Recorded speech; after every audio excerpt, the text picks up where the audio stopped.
China college entrance టెస్ట్కు 1,30,00,000 మంది హాజరవుతారు. ఒకేసారి గౌకో పేరుతో పరీక్ష నిర్వహిస్తారు. దశాబ్దాలుగా ఎగ్జామ్ పెడుతున్నా ఒక్క సమస్య రాలేదు. ఆన్లైన్లో పని కానిచ్చేస్తుంది. మన దగ్గర మాత్రం ప్రతి ఏటా లీకులు జరుగుతున్నాయి. ఎందుకు ఈ పరిస్థితి వచ్చింది? ప్రభుత్వం ఎలాంటి చర్యలు తీసుకోవాలి?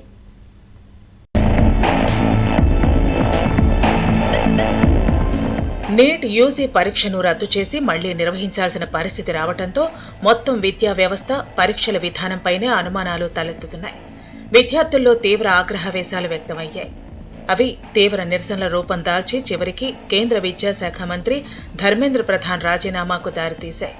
ఈ నేపథ్యంలో పోటీ పరీక్షలను పటిష్టంగా నిర్వహించేందుకు తీసుకోవాల్సిన చర్యలేంటో సూచించడానికి ఉన్నత స్థాయి టాస్క్ ఫోర్స్ను నియమించారు ప్రధాని మోదీ.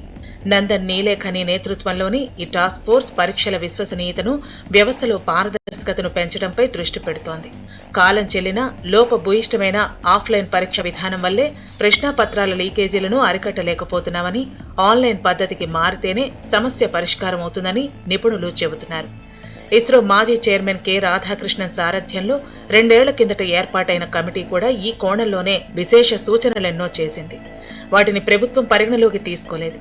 పోటీ పరీక్షల నిర్వహణలో సంస్కరణల అమలుకు కాలపరిమితితో కూడిన నిర్దిష్ట కార్యాచరణ ప్రణాళికను ప్రభుత్వం ప్రకటించాలని పార్లమెంటరీ స్థాయి సంఘం తేల్చి చెప్పింది.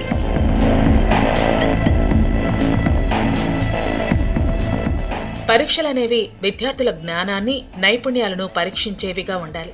విద్యార్థుల శక్తియుక్తులను సహేతుకంగా అంచనా వేయాలి.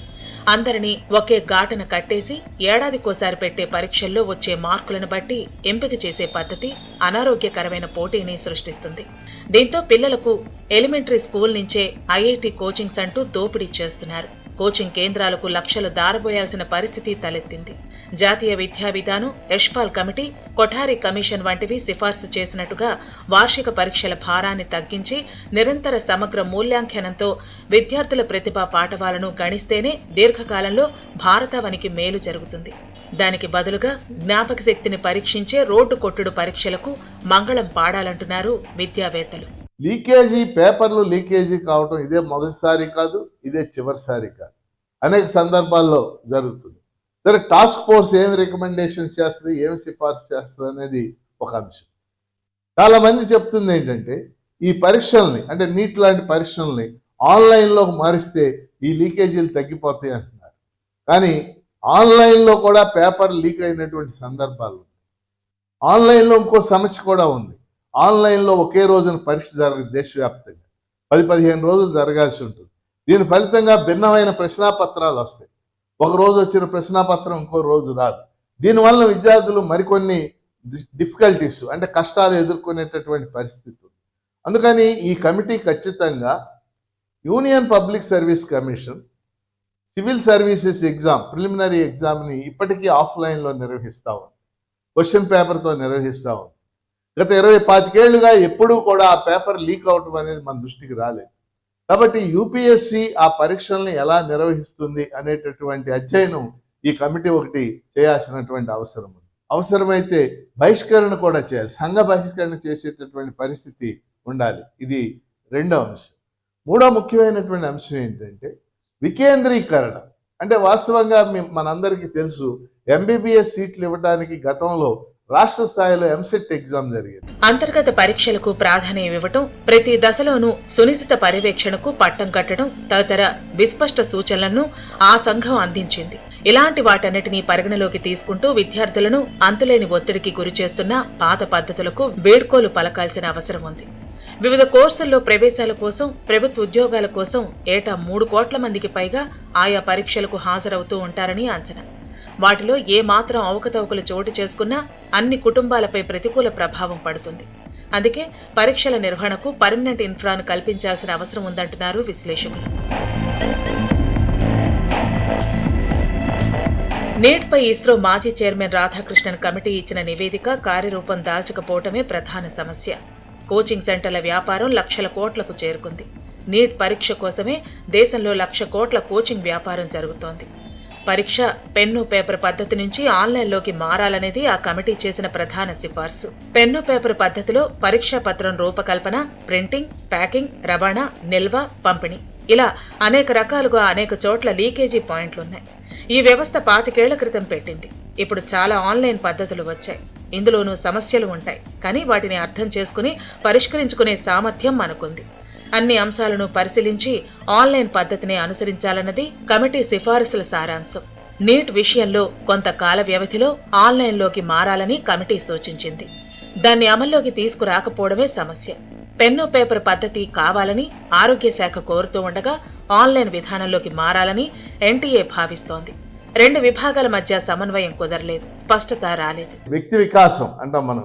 వాటిని చెప్పేటటువంటి కౌన్సిలర్స్ పెట్టాలి.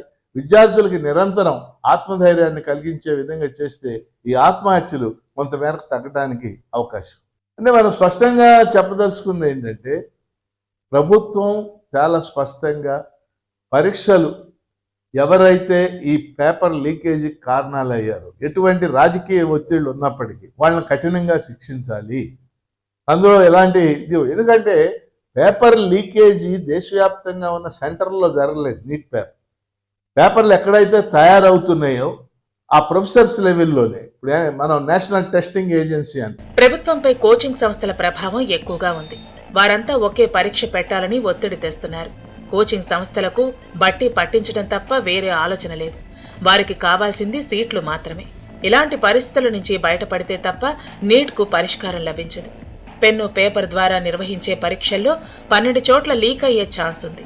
అందుకే అత్యున్నత సాంకేతిక ప్రమాణాలతో ఆన్లైన్ పరీక్ష చేపట్టాల్సిందే. ఎన్టీఏ రద్దు అనేది అర్థం లేని వాదన అంటున్నారు నిపుణులు. ఎందుకంటే దానికి ప్రత్యామ్నాయం లేదు. పరీక్షల్లో అక్రమాలకు అడ్డుకట్ట వేసేందుకు పబ్లిక్ పరీక్షల సవరణ బిల్లును లోక్సభలో ప్రవేశపెట్టారు. కేంద్ర విద్యాశాఖ మంత్రి ధర్మేంద్ర ప్రధాన్ రాజీనామాతో మొదలెట్టి చకచకా సాగుతున్న ఈ పరిణామాలు ఆగ్రహంతో రగులుతున్న జంజీ తరాన్ని దగ్గర చేసుకోవడానికి కేంద్రం చేస్తున్న ప్రయత్నాల పర్యవసానమే.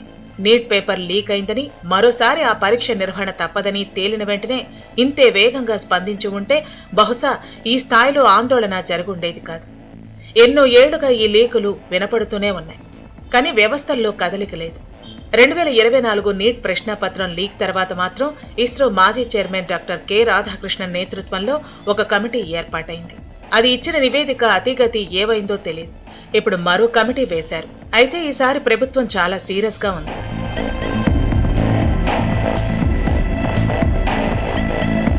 రాష్ట్ర ప్రభుత్వాలు సైతం లీకుల విషయంలో నిర్లిప్తంగానే ఉన్నాయి.